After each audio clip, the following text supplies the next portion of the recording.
It's Fun Friday and I'm craving cinnamon rolls. So what could be more fun than that? Let's go ahead and make some.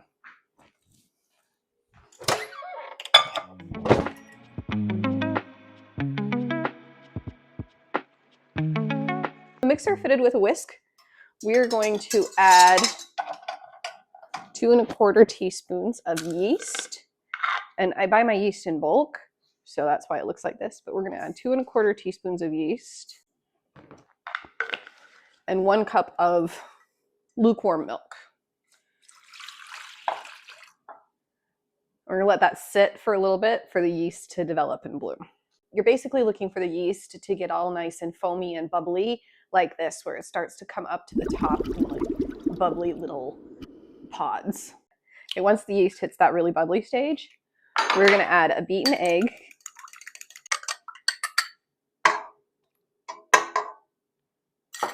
a stick of butter, because butter makes everything better. Yay! When I was a kid, my mom always used to make cinnamon rolls. It was always a fun little family thing that we did all the time. I'm going to add 1/3 cup of sugar. That looks about right. And give that a little good mix.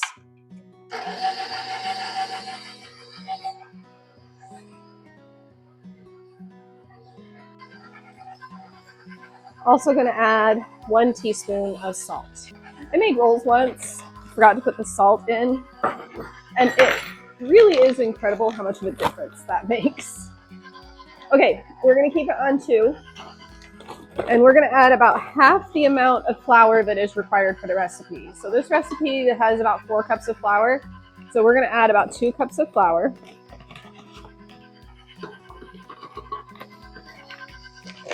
And we're going to let that mix really well. We're developing the flour, we're developing the gluten. We want to make it nice and elastic.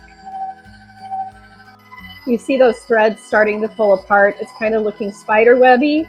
That's when you know that you're just about there. See how it's pulling apart there? That's what we want. I'm going to turn it off. And now I'm going to switch my blade. We're going to switch the blade to the dough hook. And little by little, we'll add the rest of the flour. We want to get at least 4 cups of flour into this so that we have enough dough to make the cinnamon rolls, but not too much that it's dry.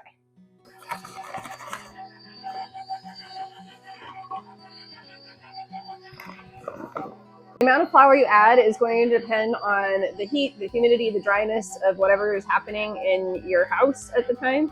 Sometimes this recipe is 4 1/2 cups of flour. Sometimes I add almost up to 5. It really just depends. You still want a slightly sticky dough, but you don't want it to be sticking to the sides of the bowl. You still want it to be like tacky to the touch, but not sticky as in it's going to be stuck to everything. Good rule of thumb is like it needs to feel like brand new Play-Doh when you first open the container. If you overdo the flour and it gets a little too dry, that's okay. Don't stress out. Just add a little bit of water, half a teaspoon at a time, until you get the texture you're looking for. Okay, this is the texture you're looking for. It's very soft, it's stretchy and pliable. And now we're going to knead it until it's just not forming these webs when you pull it. It's going to be very smooth on the surface. Dough ball forming, so we're going to go ahead and shut it off now and take the bowl and the beater off.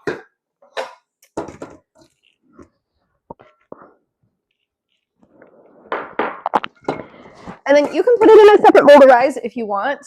I am not going to put it in a separate bowl to rise. We are just going to put some grease in this bowl and cover it with plastic wrap and let it rise just right in this bowl. No need to dirty another dish if you don't have to.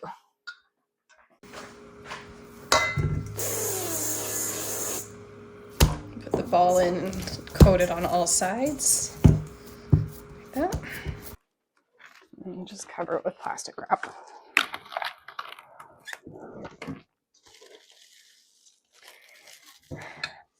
If you live in a really dry area like I do, you might also want to put a moist towel over the top of it just to keep moisture in. Or if you are in a hurry and you want it to rise a little bit higher, or a little bit, not higher, if you want it to rise a little bit faster, you can put it in your oven at 200 degrees. Heat the oven to 200 degrees, let it sit for 10 minutes, and then turn the oven off, and then you can put your dough ball in there and let it rise in the oven. While the dough is rising, we're gonna go ahead and make the filling. And what I'm gonna do is I'm gonna add a cup of sugar,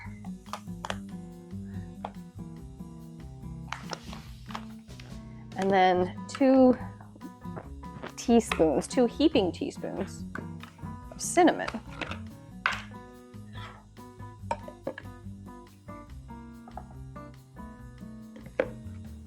And by teaspoons, I mean measure like your mother measured, right? You don't need actual measuring spoons. These, just 2 heaping teaspoons of this.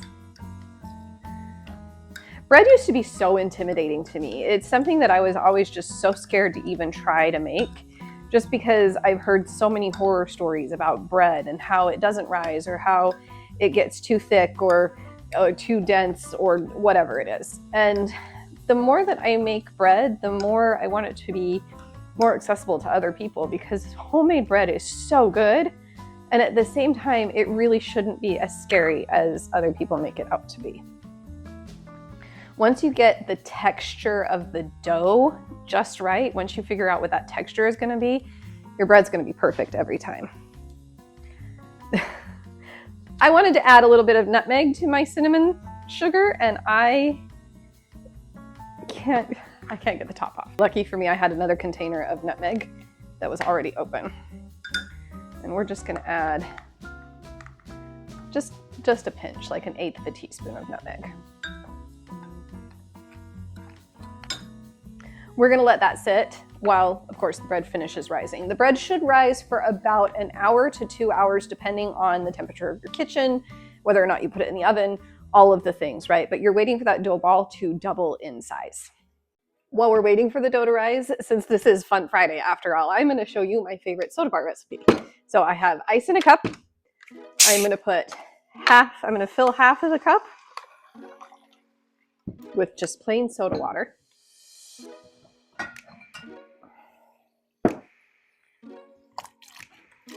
I'm gonna do 5 pumps, of watermelon.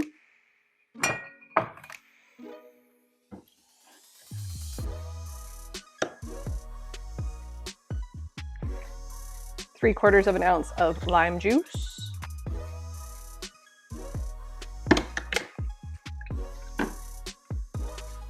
And then fill the rest of the way. Kind of like a Dutch Bros dupe for the watermelon fizz that they had over the summertime.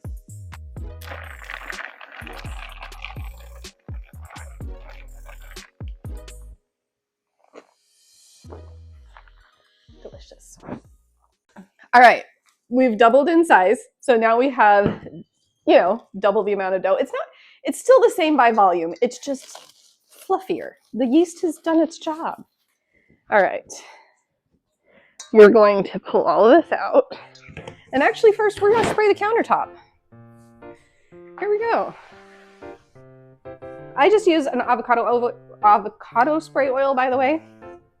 I like it better than olive oil. It doesn't have a big heavy flavor to it, and it's a good oil.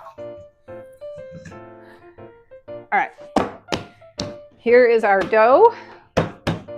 We're gonna roll this out into a rectangle.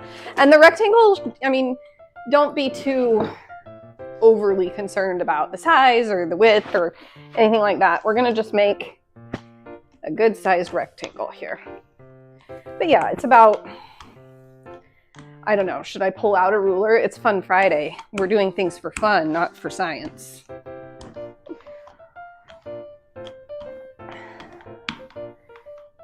Now, why am I making cinnamon rolls, you might ask? Well, because it's a comfort food. My daughter's sick, and I'm craving them. All of those are really just excuses to have cinnamon rolls, let's be honest. All right, we have a rectangle. It's about yay big by yay big. This is a 9 by 13 pan, so I guess you can say it's about 18 inches by 12 by 18. Now that we have our rectangle out, we are going to spread some melted butter on here so that we can do this. I also forgot to mention that this dough is a little under 1/4 inch thick, so it's not super thick. All right, we've got our butter here. Butter's still a little hard. Oh well, I'm just gonna work with it here. Cover the whole thing. Like you want all the butter. That's what makes it taste so good. Our rectangle has come out to be a little less rectangular, so we're gonna get it stretched out like that. All right, so we have our rectangle here. We're going to spread the cinnamon.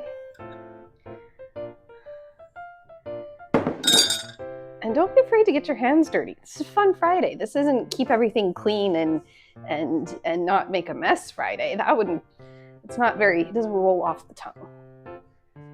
You can really smell the nutmeg in that. It smells so good. I'm gonna wash my hands. And if you're worried about me using my hands, this is for my family. I'm not selling these. These aren't going out into the world. But also a lot of major pastry chefs do use just their hands, making sure their hands are clean, because the feel of the dough needs to be specific. And if you've got gloves on, you can't feel that. So that's just a fun fact for you. Okay, I'm also gonna add sugar because again, this is delicious. It's gonna get that nice caramelized type texture to the filling. Cinnamon sugar, brown sugar, cinnamon, nutmeg. There we go. Okay, now there's two schools of thought on when it comes to how to roll your cinnamon rolls. And this was actually a trick that I saw on social media, and I will never make my cinnamon rolls a different way ever again. I'm gonna show you. Normally people will take it from here and just roll them up and then cut them after you've rolled it. To get uniform cinnamon rolls so that they're just, you know, they all fit in the pan the same size and same shape, we're actually going to cut strips out of our dough and then roll the strips. And you just roll those up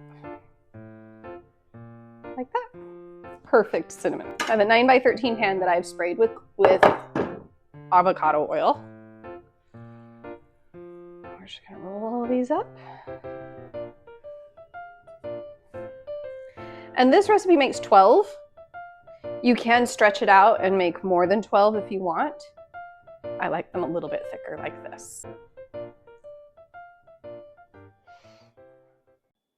Now, the ends don't really stick together because they've got sugar on them. So when I put them in the pan, I like to turn the ends towards each other, not towards the outside edge. So that way when they start to rise, they don't really unroll. Aren't those beautiful? Okay, so we are going to now let these rise until doubled in size. I always fight with the cling wrap. I don't know what it is. You would think that there would be some sort of an innovation at this point that makes saran wrap easier to pull, but I digress. We're gonna let that sit until they double in size. We have them all nice and doubled. I've got the oven heated up to 375 degrees. And now what we are going to do is we are going to take some heavy whipping cream and just pour over the top. Probably about a half a cup to a cup, depending on how big the pan is.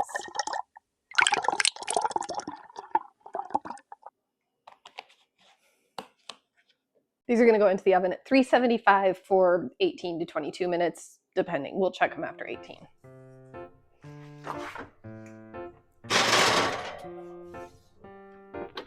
While those are cooking, we are going to go ahead and make the frosting. So I have a stick of softened butter and a stick of softened cream cheese. We're going to put those into a bowl.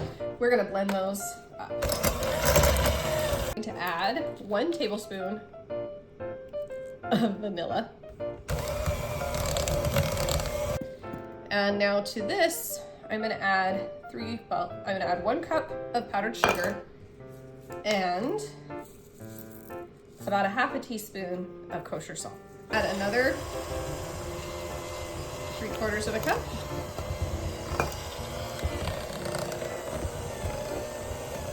Just a little bit.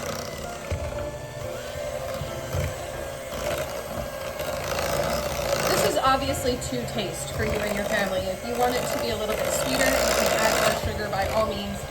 If you want it to be a little bit less sugary and just have more of the cream cheese texture and flavor coming through, that is entirely up to you. You should have a really good, like, stiff-ish frosting. We're gonna set that aside while we wait for the buns to come out of the oven. Now these need to cool down a little bit before we put frosting on them, but here's what we've got. And if you could hear, let's see. That's the sound you want. We're gonna let them cool for just a little bit and then we'll put some frosting on them and we'll give them a try. Okay. The hardest part is which one do we choose? We're just gonna go straight here for the corner. Oh, this looks so good. Perfect fluffy crust.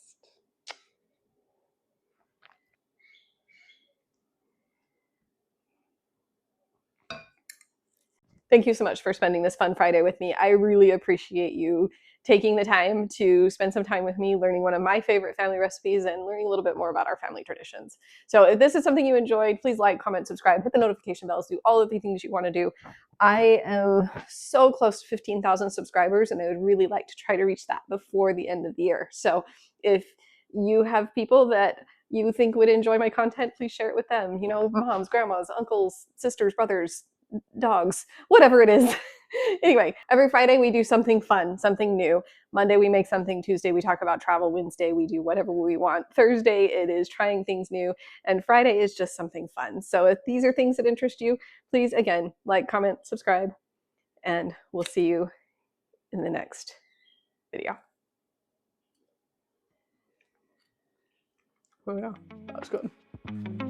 Thanks for joining us for today's video. My name is Tamara Hancock. I make curiosity content about things that I am curious about, and I share them with you. If you enjoyed this video, please make sure to subscribe, or this is a video that YouTube thinks that you will enjoy. We'll see you on the next one.